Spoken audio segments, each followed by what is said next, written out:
Ay, ay, ay. Ready? Yep. All right. Hello, everybody, and welcome back to another episode of the Cantina Club. We have been missing for quite a while.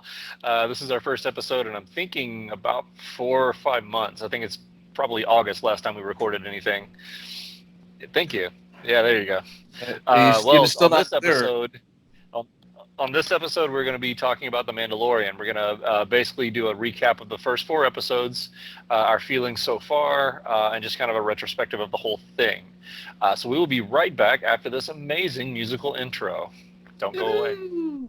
We all know around here, the solo always does shots first.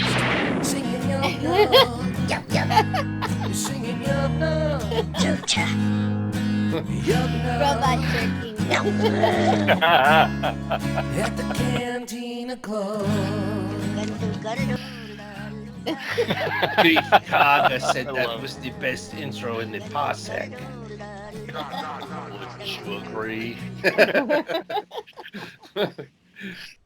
All right, and we are back, ready to jump into some Mandalorian talk. This is, at least Yay! speaking for myself, a very anticipated show. I've been looking forward to this way more than whatever that name of that movie is that's coming out soon. I have really been looking for this for a couple of Rise years of now. Gorge Walker. Because of my lunch. All right, so. I guess I don't necessarily know that we have a format here yet, but I think maybe we can kind of go around the horn, starting with Greedo, and give us just our just general thoughts overall. Just what are Oh your wow. impressions so far of the new show? Uh, okay, a couple things. I It's phenomenal. Obviously, I love it like a my own child. I love so a baby Yoda. no, it's amazing. The Everything so far seems like too good to be true. I'm almost waiting. We've just so everybody knows we're through episode 4 now, Yeah. and I really appreciate that they're releasing these kind of slowly, even though they did the first 2 episodes in within one Yeah. week.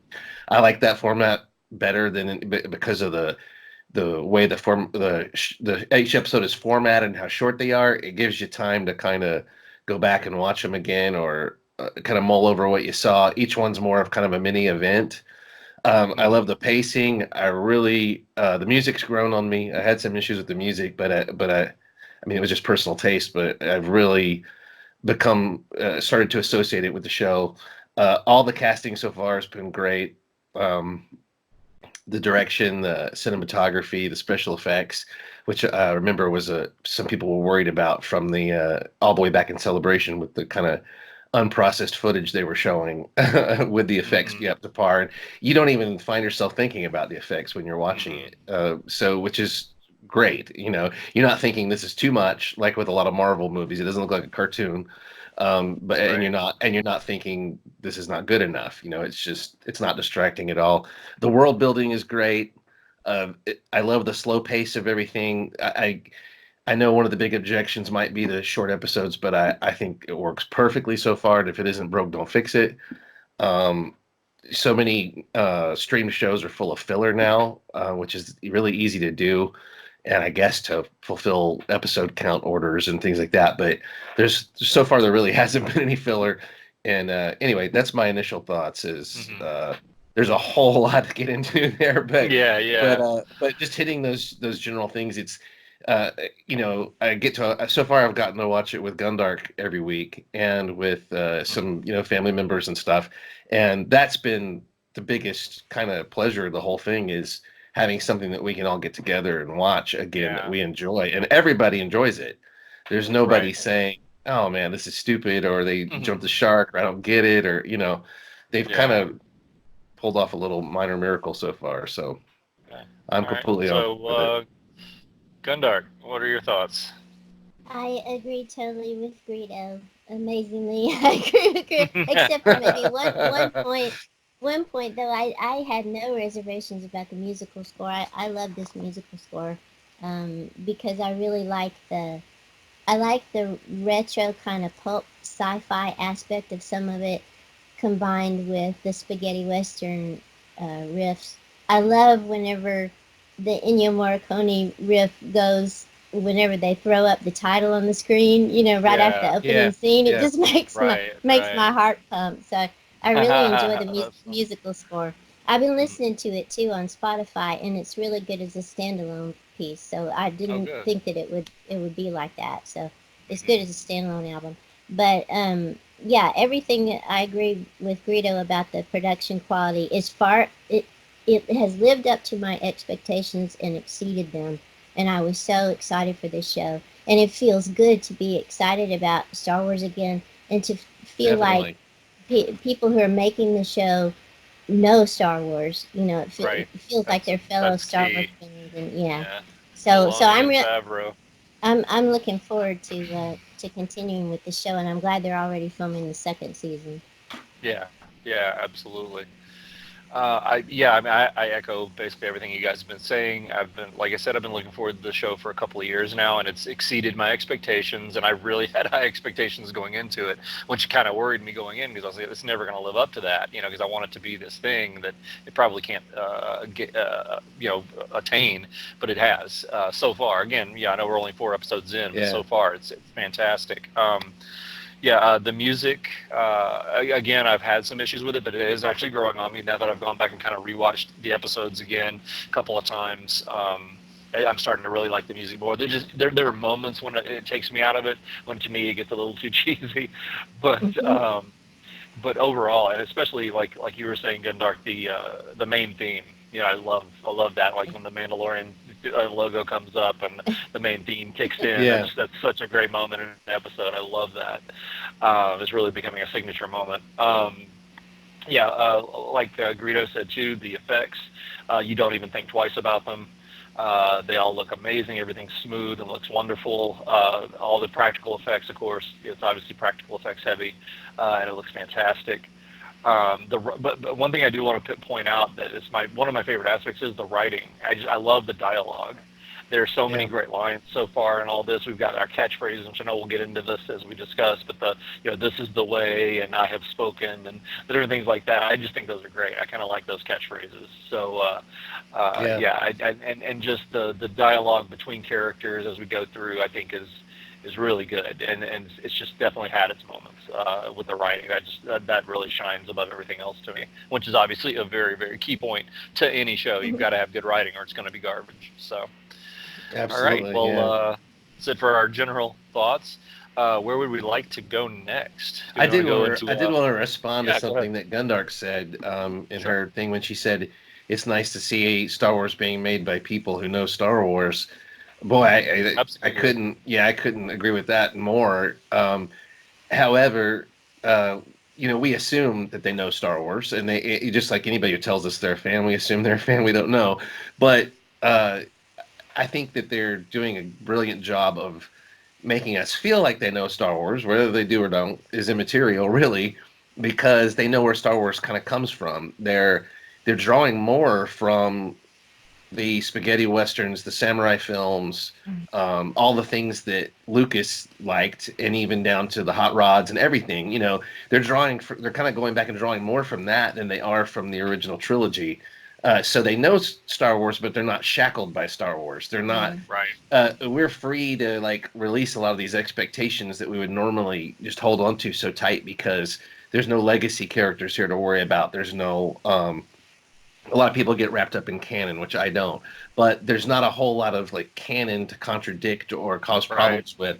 So they're keeping it very simple and streamlined. So whether it's a high wire act or not, it feels like Star Wars to us because it's drawing upon all the things that made Star Wars originally, and it's going into that area that Star Wars was originally farming, which is we don't know what's happening. Hmm. It's doing original content, I guess, is what I'm saying. And so Right. you're not shackled by what the sequel trilogy and some of this other stuff is shackled by, which Yeah. is how are they going to handle this? How are they going to handle that? Yeah. How are they going to explain Right. this? Right. Yeah, they're not Everything handcuffed. everything is very almost like a lighthearted adventure for kind of Yeah. that you thought would be grim. You're just along for the ride. Like, what little wrinkle are they going to do next? And so far, I've been happy to go along with wherever they've been going, even if it's been a surprise. Because the big spoiler, the new main character or whatever that nobody was expecting, that could have been an absolute disaster where everybody's going, what are they doing? But everybody's just kind of embraced it. And that's the spirit of the show, I think, Yeah. is that it's wacky at moments and hits you with this wacky, wonderful side of it out of the blue. And so you're off balance and you're like accepting whatever they're throwing at you. So anyway, that's what I wanted to. And about the music point. too. In some of our reaction videos, I complained about the music a little bit in the first episode, specifically with the Rocky theme when it crescendos during the part where the Mandalorian is taming a lizard or whatever, a piranha tadpole to ride or whatever it was. And I was like, that's kind of an anticlimax to play the Rocky theme, when a guy is calming the tadpole lizard piranha. But since then, I think that was a little bit of a shoehorn in moment where like we got to get our theme in here somewhere. Since then, that has come in brilliant spots, I think, and I've grown to like it a lot more. And I actually love the retro cheesiness of it, and I do that too. the Mandalorian could be running up the stairs, trying to. It could put a statue up of him or whatever with his hands up. But yeah. So anyway. Wanted to hit those real quick before I forgot. Okay, excellent. So now, do we All want right. to go through the episodes and just Sure. talk about what we like about each episode? Yeah, just general Um, thoughts about the episodes, absolutely. the opening episode had no title, and the others have titles. It's just, I Right, think it's just it's called interesting. Chapter 1. The Yeah. episode with no name. So, yeah, the episode with no name introduces the Mandalorian with no name. Yeah. Do you guys have any thoughts on that episode? What specifically would you like to talk about Chapter 1? Well, I know, I think Greedo said he had a few reservations about the opening of that. I'd like to hear I a bit more did. about that. I felt a little on uneven footing at the beginning of this episode because the introduction of the Mandalorian right off the bat was a scene we had been shown before. This is the scene that they kind of hung their hat on, their Mandalorian helmets on, or whatever. So we'd seen it before. So there was nothing new in there in that opening scene that really got me excited. It was well executed, but I knew what to expect. And once we stepped beyond that little scene, which I will say, that scene is out of a million pulp heroic fiction novels, comics. Yeah, There's absolutely nothing special about that scene. Okay, that was my problem. Was when The Witcher premieres on the 20th. I read the book that it's the first book it's based on. You're going to have the exact same opening, and that's just what happens when you're drawing on heroic fantasy and you're trying to establish your character as a guy who can take on a room of thugs who aren't as well trained as him and everything. But anyway, moving beyond that, I did not like the first bounty character because he was way too mouthy, and he was almost like a character from what did I say? Star Trek. You said it was from Star Trek. Star Trek yeah. Voyager. He was almost like Neelix. He was like Neelix if you put Neelix in blue and put him in Star Wars. I agree And completely, then once they took him out of the room, he talked way too much. But I understand that they were trying to establish kind of the levity and show all the rules of bounty hunting and everything. But once they got him out of the room and they went out to the cab driver had hit the exact same note.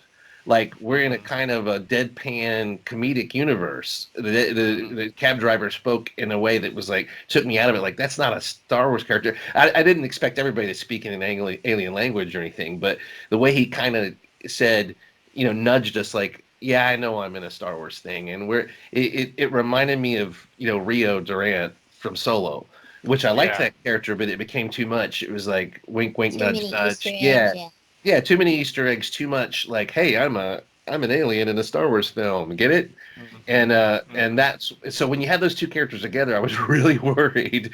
But then the ruthlessness of freezing the guy in the carbon thing was fantastic. Yeah, it was great. And I will say from that point on, as soon as you got rid of that character, the show just took off for me from that point on because I was like, okay, we're done with the if anything, this show is not chatty at all. So they showed you what happens to overly verbose dialogue characters. They're frozen carbonite and turned in immediately, So and from that point on, the show I felt like turned around, and I really loved Nick Nolte's character, the Ugnaught. I think he's just a phenomenal addition. Like they just knocked it out of the park with him. I felt like, and And then, of course, IG-11 was just fantastic. Mhm. That went way beyond what I expected it to be. It was, it hit humor and everything. So anyway, from that point on, like all the new characters were great. I was very worried about the tone of the show from that first bit, and then they also had the kind of Buck Rogers theme music going on right in the middle of that episode. So I was like, I don't know, is this going too far into Favreau land? Where Yeah. it might be a little tone deaf for me, but it hasn't really gone back to that spot since. So, Can and I say something about the barroom brawl that you were talking about at the sure, yeah, beginning? Um, One thing that may have kind of hampered your enjoyment of that scene a little bit more is that part of that was shown in the trailer. The wonderful moment where he pulled the guy through the door and the door yeah, closed and cut him in half. yeah. And if they had maybe left that unseen, that Well, would have been what they so did though shocking. was they added the wrinkle of the door hesitating, and then Yeah. Yeah. closing fully where the guy struggled Uh-huh. for a second. And, Yeah. and I really loved that. That made it extra ruthless, and it showed me they know what they're doing. They're showing us enough to intrigue us, but they're leaving surprises in Yeah. there Yeah. to reward you for actually watching and enjoying it. And just, but that first episode, first 10 minutes aside, was almost like a speed bump or something. I hope the show doesn't go back there. I hope that's not like a tone that they try to revisit all the time. But that aside, it showed me that you just got to relax. This isn't the same thing. There's no need to Mhm. nitpick all this and go, get upset about characters or whatever. Just relax and No, enjoy it. not at all. Exactly. From That's from what I'm that doing. episode, from that episode on as well. Uh, that one did not. I mean, could you believe that episode was 30 minutes or 35 minutes or Yeah. something? Yeah, look at how much Yeah. they did in that one episode, and it's because of the tightness of the storytelling and how Yeah. it's a cartoon, which sounds insulting, but it's not. It's very storyboarded out. They didn't add any filler. They went from scenario to scenario, told you exactly what you needed to know. There was no confusion, and it felt like if when you think about everything that happened that episode, you're thinking it must have been an hour and 20 minutes or something. But Mhm. they just jump from place to place. But And they have establishing shots. They draw you in. It feels slow, but it's not. It's very quick and it's very lean. yeah, And that's why I have no problem with the running time. At first, I was kind of shocked, when I saw the running me time too. before the Everybody episode aired. I was. was Yeah. like, really? Because I was expecting at least, 50 to 55-minute episodes here, and I'll look and take out, like you said, it was like a 40-minute runtime, but you take out 5 minutes of credits, yeah, you got a 35-minute show. Um, Let me speak a little bit to that opening scene. I thought one thing that was kind of interesting that we haven't mentioned yet is that the first lines of dialogue in the entire show are spoken in an alien language. So Hmm. I thought that was kind of interesting that the very first language that we even hear is not even, the, what do you call it, galactic basic English, But I I thought that think was it kind was of interesting. probably Huttese, wasn't it? Or Hatties, I think whatever, so. It whatever Yeah. they all Uh, speak. The gangsters speak. Yeah. Right, that's the gangster speak, yeah. But I like the opening scene. Okay, I do agree with your assessment of the character being a little too mouthy. It didn't really annoy me that much, but because I thought it was an interesting counterplay between his personality and the Mandalorians, because it was another way to establish the Mandalorian as being this quiet, solemn sort of I'm just here to take care of business, Hmm. mentality. So I didn't mind the interplay there, and yeah, the fact that it ended with the ruthless carbon freezing was great. I love that. So I guess overall I really didn't have a problem, and I think I think Gunn hit the nail on the head when she said that some of the luster was taken off from the fact that we've already seen that scene multiple times. Yeah. That's one of Yeah. the things that they've been showing us over and over and over, so we didn't get anything new right off the bat. So I think that kind of dampened our enthusiasm a tad. So. But It I was will cool. say, It was no, cool though you go how ahead. how there was so many aliens. Yeah, That for yeah, once they yeah, have Star Wars looking like Clone Wars or something with all the right. craziness, all the alien stuff in the background. It's in the Mhm. background of this show and in the foreground, and that feels really cool and the way Star Wars should be. Go ahead, Oh, Gondark. I'm sorry. absolutely. That's Yeah. okay. Um, you were saying that. Well, now I lost what I was gonna say. I was gonna bring up the scene where he. Well, I guess we can wait for that. Where he met the client. We ought to talk about the No, other let's bounty yeah, hunters let's first. Where let's see, Carl Weathers, what hires him? Brief Karga, Hmm. is that the name of the yeah, character? Yeah, Greek Hires Karga. right. him, Mhm. and doesn't that occur in another cantina? So you get multiple Yeah, cantina bar When rooms he's full right. of returning, aliens. with the bounties, he's got several bounties. He just knocked them all out. Yeah. Yeah, yeah. So it seems like a throwback to that the cantina scene in A New Hope, where you got a sense suddenly when Luke walks into that cantina that this is a whole galaxy, that it's just like a Yeah. Mhm. galaxy full of all different kind of life forms, and you're just amazed at what the heck am I going to see next. It feels like it's kind Yeah. of throwing back to that, where you don't know how many different types of characters might be involved. But where he meets Grief Karga, I really love Carl Weathers' performance in this show. I wasn't He's great. expecting to Yeah, enjoy he's it great. so Yeah. much. He's Yeah. wonderful. He does such a great. And Yeah. but my favorite though is Herzog as the client. I think he is. We saw this scene from Celebration, and now I'm remembering what it was I was going to say. You mentioned that the scene where the guy was cut in half, we had seen it before, so it lost its luster. Well, we saw the scene from Star Wars Celebration, this whole conversation with the client, Yeah. and yet it seemed even more intense to me seeing it Yeah, in the show. definitely. Seeing it Herzog's in the context performance of the was show. really, Yeah. yeah, he was really menacing. His that wonderful voice, the sense of who the heck is this guy? Is he Empire? Yeah. What are his motives? I loved that Hmm. scene, and I liked the contrast with the doctor who wants the asset to be brought back alive, so determined to be brought back alive. And you begin to wonder, well, and Herzog doesn't seem to care that much, even if they have to bring it back dead. Well, Hmm. what the heck are they trying to achieve, and what could this asset be? So I thought that scene set up Right. the overall story arc for the first part of the series really well. I think that implies that someone else is also looking for it, and he'd rather it be Yes, destroyed than have it fall into their hands. yes, yeah, Yeah. yeah. Oh, absolutely. I that he's definitely not like the big boss character in this thing at all. He doesn't. He didn't come off that way to me at all. It's almost like, and I'm completely blanking on the name of the character from Solo, where ultimately it was revealed at the end that Darth Maul was the one pulling the strings, and it Kira. wasn't. Yeah. Yeah, No, no, not Kira, but the one with where his face Oh, changed yeah, colors, and he yeah. had like the. I Drake or can't. Yeah, I'm drawing, Dra- but you know what I'm talking Dragon or about. something. Anyway, Yeah, they the made gangster him out dude. to be Yeah. like he's the Paul big Bettany. baddie, but he's really not. He answers, yeah, Paul Bettany's character, that he answers to Darth Maul. That's what I think this is going to be with Werner Herzog's character. Yeah, I think he's clearly like a middleman in all of this. yeah. But yeah, I overall, I also, yeah. What's that? Oh no, go ahead. I didn't mean to interrupt you. Overall, Oh, you were going to say.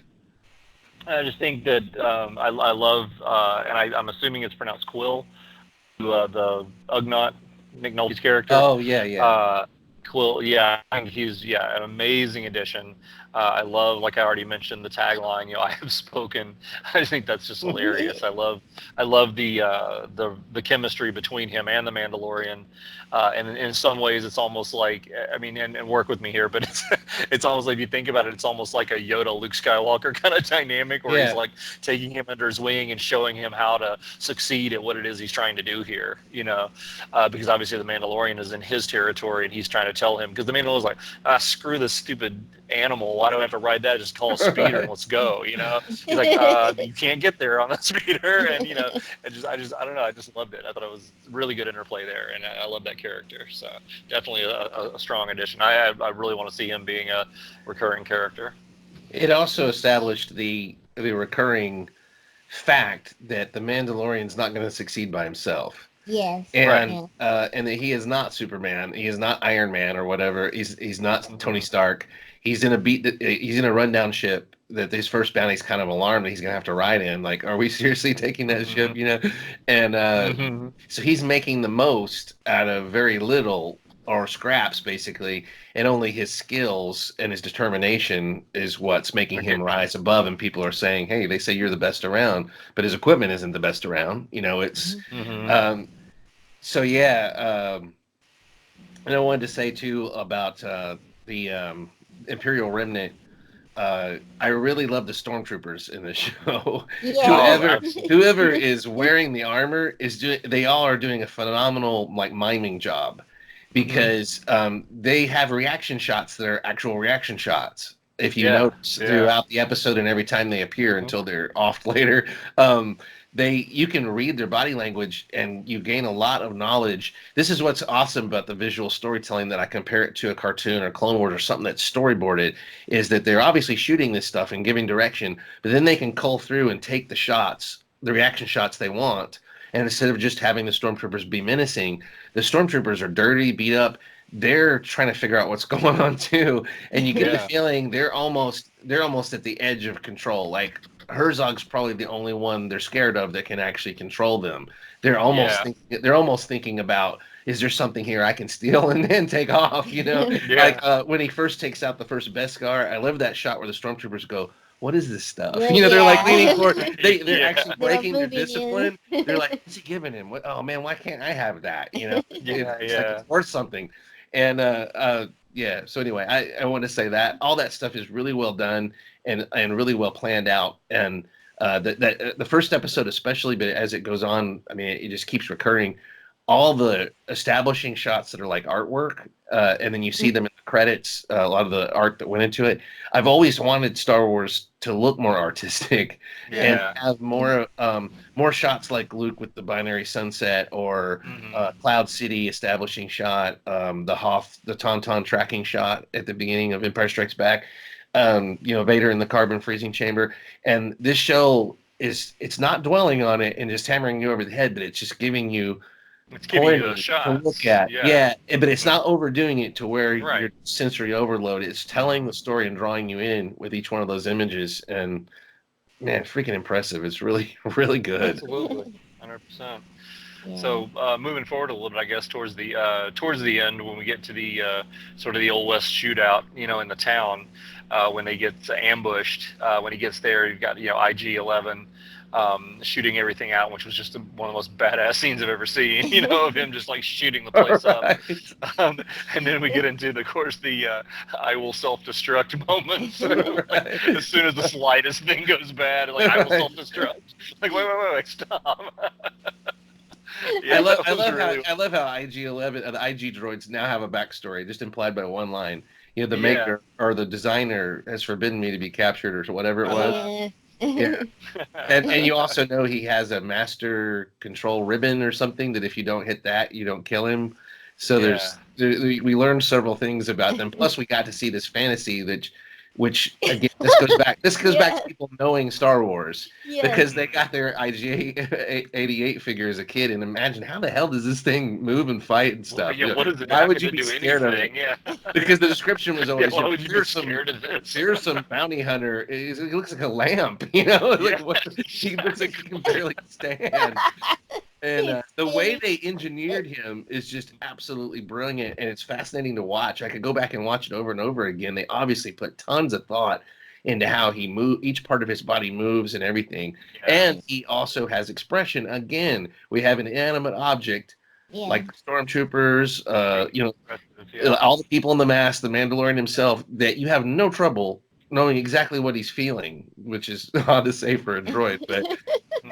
But you mentioned the fantasy of Star Wars fans. I mean, isn't it it's like you want to see Boba Fett and IG-88 just mowing down people when they're hunting bounty. yeah. You finally got to see two primary bounty hunters, you know, from that classic scene in Empire Strikes Back. It's just evoking that what we wanted to see all those bounty hunters doing their thing, you know, when we saw them in Empire Strikes Back. And now we get what seems like, it looks like two of them together being badass. And you mentioned when we were watching one time, you said we're going to get to this character, but you know the new character is just the right level of cute, which I think he's a little too cute. I disagree a little bit, but I understand what you're saying. But think of how many times just in this first episode, once they got past where I felt like the tone was stumbling a little in the beginning, they just nailed it over and over again with the Ugnaught character when he says, "I have spoken."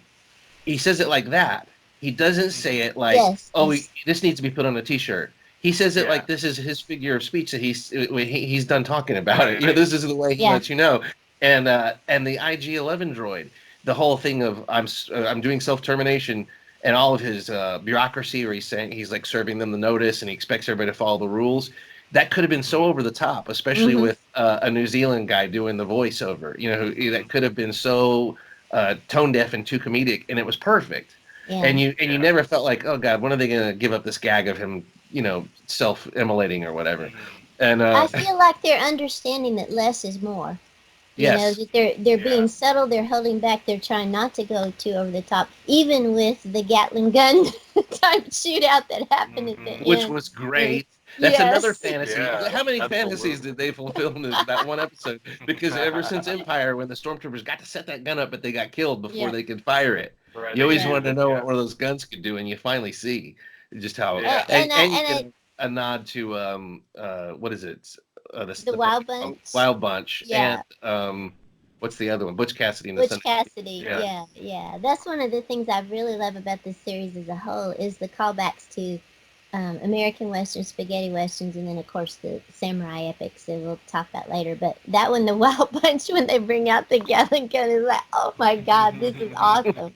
And you get the hero shot when IG-11 and the Mandalorian blow open that door after wasting everybody. That was fantastic. Yeah, it really was. Yeah, that was wonderful. Okay, so I guess obviously the next last part of this whole thing is we get to the egg that reveals itself. Pokemon. With its, the Yoda-mon. The MacGuffin has revealed Yoda itself in the show, and it's Baby Yoda. Baby Yoda. So, Yoda Chew, I choose you.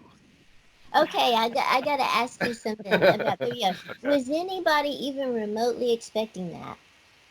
no. Hell no, not a million yards. No. Okay, good. I came closest. I came closest when I said the bounty will be a human and it will probably be a kid.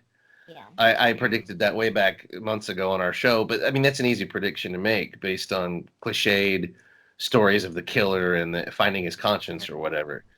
But no one expected a baby Yoda. Obviously, Disney Absolutely didn't not. either because there's no baby Yodas for sale anywhere. It's Christmas. Yeah. There's a lot of sad people with no baby Yodas. So that was the big. I think that was the big reveal that they were holding back, that where they wouldn't release the opening episodes to critics to avoid that leaking. Right. Right. So what do we make of it?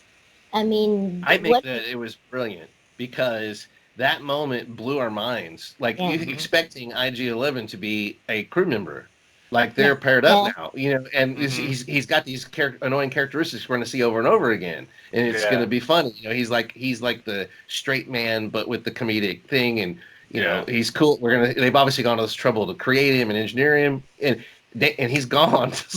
Yeah, just like that. Yep. In that scene where you get again the Mask of the Mandalorian emoting, like finding a connection with something which we haven't seen him do. He has been very disinterested in everything that's going on. He's just going through the motions. He's too good for what he's doing, really.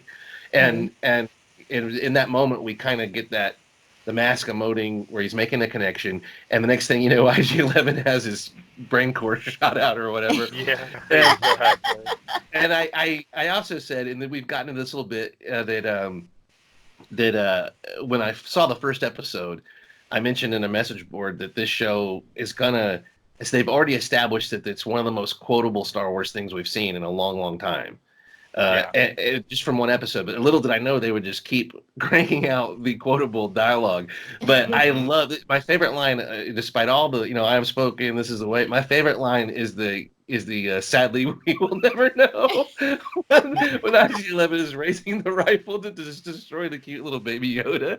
Yeah. I just thought that was phenomenal.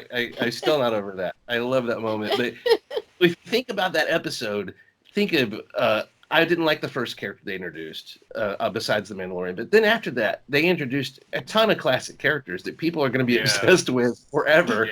Yeah. And they end the episode when you think, okay, we got IG-11 and the bounty hunter together. This is our show. They turn it on its head, and you have a whole different character, and everyone is hooked. I think that was the moment. You would think a reveal like that when you're doing a 30-minute, 35-minute, 40-minute episode would be in episode 2. Yeah. Because of all this stuff you're building up, showing. But they brilliantly, I guess they thought, we got to get it out because it will get leaked and it will get out. Yeah. And but it was such a perfectly pitched moment. It was short. It didn't, I don't know. It was just perfect. And you're immediately and silent after IG-11 spoke, then that was it. It was just a silent connection and a visual connection made. I think it'll go down as one of those moments that is mind-boggling in first episodes of shows where they establish themselves and they go, we're here. This is what our show's going to be like, and kind of like Lost. kind of like The Shield, which is a completely inappropriate comparison, but the end of The Shield turned the entire first episode on its head and had you hooked. Just shows like that where you're on board because they did such a good job, you know, Yeah. and And I know that there were critics. I've read several reviews of all 4 of the first episodes, and there were a few critics the first episode, because they were only getting these episodes as we got them. They were like, okay, a Baby Yoda introduced at the end of this is just a marketing ploy by Disney, to sell toys. But no, Right. that's not the case, especially in Star Wars lore. It's such a shock to us to see something that suddenly connects the series and it brings up all kinds of questions as to how it's connected to the broader Star Wars universe. And then also, Yeah. of course, later in the series, the Baby Yoda becomes a character, and he becomes vital to the Mandalorian's moral development and our investment in that moral development as we start to connect to the child too. So it's not just sure it's cute and there's going to be toys and they'll make a fortune Yeah. off of him, but he's vital to the plot and he's vital to the connection to the whole Star Wars lore. and Wonderful. you remember Willow, the movie Willow. Yeah. You remember uh, what's his name? Warwick Davis. His job in that was to protect the baby, remember? Hmm. And the baby always had close-up reaction shots, and the baby had a mystical power and all this. So it is the same thing. Yeah. And over and over, Wolverine, the last Wolverine movie, there's a kid, he's Yeah. protecting that. This is not a new story. There's Shane. absolutely This is- nothing yeah. new there. But they did the perfect thing by saying, you know, we all know that the 90% chance that they put a kid in there, we would be annoyed as hell. It would end up being an annoying character. But they can't put a baby because you got Willow. You know, you just have a baby. So they came up with this perfect solution of, if we're going to do this cliched story, let's put a character that embodies all these things, but people will be compelled to look at. And if we choose to explore it, has an incredible mystery level to it that people will get intrigued by as well, and is connected to Star Wars. I mean, just a great decision. Who cares if it was marketing ploy? Yeah, It's a brilliant I know. marketing Well, ploy. of course, it has to be that too. But also, it is a wonderful decision to make with the storytelling and with character development, because I think it will make us more invested in the Mandalorian's character development and his connection with his character. But I want to say something too about just the looks of Baby Yoda. Okay, I've got to say this. You mentioned this earlier about how cute he is. He is like. This was what I was most shocked by him, aside from the fact that it looked like a Yoda, is that it was so Yoda. it was so cute without being annoying. It was like Right. a perfect distillation of pure cuteness, unadulterated by annoyance. It was so far beyond. It's actually frowning. It has resting Yeah, yeah. bitch face. Resting bitch Yeah. face. He's quiet. He's and So I'm that gonna keeps call it him a from he. being. I'm gonna call him a he because they've Yeah. started calling him a he in the series. There's several characters that have called him he. Yeah. But he's quiet. He's meditative. He's looking at things, trying to figure them out. We get a lot of camera shots from his point of view as he's looking out of that bassinet at this scary world. We start to feel his anxiety, and that makes us even more invested in him. And he'll do a few little cute things every once in a while, but they're not over the top. Again, they're holding back. It's not like the Ewoks yub nub crap, No. And it took me a long time to come to terms with the Ewoks, and only because I got Ewoks living with me now am I able to accept the cuteness of Ewoks. Oh, and sometimes Better you than me. I still feel kind of mad about being manipulated by their cuteness, but I don't feel mad about the cuteness of this character. There's not an annoyance factor. How the hell did they do that? I don't know how they created something so cute without it. And how did they? I said this before, but how did they create a Yoda that reminds us of Yoda more than Yoda? Yeah. More than Yoda has in 30 freaking years. Yeah. I mean, he just go Yoda. That's Yoda. That's perfect. Okay, That's okay. exactly what a young Yoda, baby Yoda would look Let me like. respond to that. And Let they me have not respond managed to that. capture that anywhere else. Okay, I think I know why. I think it's because we're getting the puppet again. I think it's the puppetry. But the Yeah. puppet was in The Last Jedi, and it was horrible. They even said they used an original mold and stuff, and it just came out, to me, it was a disaster. I just the puppetry recall when I saw the Baby Yoda, and I did not feel like I was looking at CGI. It made me feel like when I first saw Yoda in Empire Strikes Back is what it made me feel like. That is a real creature. Yeah, The little absolutely. Yeah. fuzz on its head, the way its eyes and its ears move, the way it emotes. I mean, it was excellent puppetry. I know there's a little bit of CGI in there, but you know that they've got two puppeteers working it, and it's just beautiful. I got to mention too what I heard online. And I read a couple of interviews with Herzog in interacting with the Baby Yoda, where they asked him about acting with a puppet, and he said these are his exact words. It was heartbreakingly beautiful. It was Wow. heartbreakingly beautiful. Don't you And then agree? the director Deborah Chow, who directed him in the episode where he meets the puppet, she said that he started talking to it like it was a child. He started Mhm. interacting with it when Oh wow. they were not actually filming like it was a kid. And then when they came to take it away, Dave Filoni was also there on set, I guess, because he recounted this. They came to take it away. They were shooting two versions of each shot, one with the puppet and one without, because they feared that the puppet might not come across right in some shots and they might need to use some CGI. And so they would do Mhm. another shot without the puppet in it. And they came to take the puppet away and have Herzog reshoot his scene without the puppet. And he interfered, didn't want them taking the puppet Oh away. wow. And they Yeah. tried to explain to him what they were doing, and he said, "You're cowards. You know, leave it, leave it. But rely on the puppet. Rely on the Rely puppeteers." on the puppet. You Trust know, the puppet. yeah, it's And they convincing. had to agree. They Yeah, had to agree. so I think in part it's working because of the excellence of that technology, because the puppeteers know what they're doing. But Right. yeah, that was a wonderful reveal at the end of that episode. Now, Absolutely. where do we go from there? Do we want to talk about what we think is going on with Baby Yoda? Like, why did the client put a bounty on him? Well, let's just briefly, because we went to town on this first episode. Let's just touch on the next. And I want to do this just for my own sake. What out of a 1 through 10, the first episode, what would you guys Yeah. give it? I give it Again, we have not much to judge it against except yeah, itself. I There's give it no an other eight. Star Wars TV show. An 8? Hmm.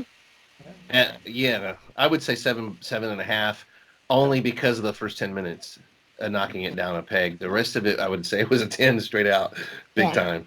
I But would say I would give it an 8. okay, so we're all about the same. Yeah. I'm just a yeah, little harsher on it because I really don't want to see that tone return. yeah. Okay, so the second episode involves the Jawa sandcrawler Right. chase and everything. And also, a couple of quick mentions, real quick. The first episode also introduced another great character, which is the Mandalorian armorer. And Yes. I really can't say what an impression, how much of an impression that scene made on me, where you see the Mandalorian clan skull above and you realize there's a show within the show. Yeah. There's yet another wrinkle. There's factions here and there, and they're actually going to at some point explore these different factions. Mhm. But the Mandalorians, to me, it was such a heavy presence there that I felt like this is where the real story is. All of a sudden, Mhm. I Mhm. was like, nobody is even paying attention to these guys, and they're here and they're being ignored, and they're the ones that are going to somehow the power is going to shift in their favor at some point. Is the impression I got. They're planning something. They're organized. They have a belief system, unlike these other people who are they're motivated by greed or desire to hold on to power. These Mhm. guys are motivated by something that actually Mhm. unifies them. And anyway, it was kind of a cliche again of the armor being forged in the flashback to the Mandalorian's, we assume his youth or whatever, Yeah. but so well done. And Yeah. again, short and to the point, and they didn't dwell on it. You're left to conjecture what he's actually feeling and what all this means together, but in a great way. And you move on to the next action, and but in that scene, I also was thinking this is like a video game. This whole show is basically a video game where you go do bounties, you come back, you level up, you get You more get a armor, reward. you get Yeah. rewards. Yeah, very very much like a video game. Even with the dialogue choices you could imagine making when you interact with the characters and stuff. So it reminded me of like Knights of the Old Republic or something, which was a great freaking game. So that's not a knock against it. It's actually a cool format for a show Yeah. if you do it right. We all know around here, and Solo always does shots first. Singing your love, yep, yep. You're singing your up now. Chucha. Yup now. No. At the Cantina Club.